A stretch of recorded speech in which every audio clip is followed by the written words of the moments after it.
সেদিন আমি বলেছি মা মুসাফা করে সম্মান দেয়, ওই মুসলমান তোমাকে সম্মান দেয় না, সুলাইমান তোমাকে সম্মান দেয় না, তোমার কোরআন থাকার কারণে, নবীর সুন্নাত থাকার কারণে তোমাকে দাম। ঠিক, কোরআন ধরো, নবীর সুন্নাত ধরো, আল্লাহ দামি বানায়। আজকে সুলাইমান নূরির জন্য প্রতি রাত্রে মানুষ পাগলের মতো বইয়া থাকে। হ্যাঁ মুসলমান, অনেক মাসুর যা বড় বড় বক্তা আসলে এরকম মুসলমান এরকম জনগণ হয় না। আমার মাহফিলে প্রতিদিন আলহামদুলিল্লাহ প্রতিদিন প্যান্ডেলের জায়গা চাপান না। এনাওয়ালার মালিক কে?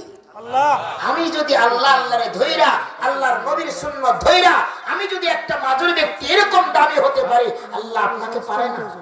অবশ্যই পারে। আল্লাহর গোলামি কইরা দেখেন, আল্লাহর গোলামি কইরা দেখেন, আল্লাহর গোলামি কইরা দেখেন, আল্লাহর চরণে পড়ে দেখেন, সিজদায় পড়ে দেখেন, তাহাজ্জুদ গুজার হয়ে যান, আল্লাহ আল্লাহ ডাকওয়ালা হয়ে যান, আল্লাহ দুনিয়াও দিবে আখিরাত।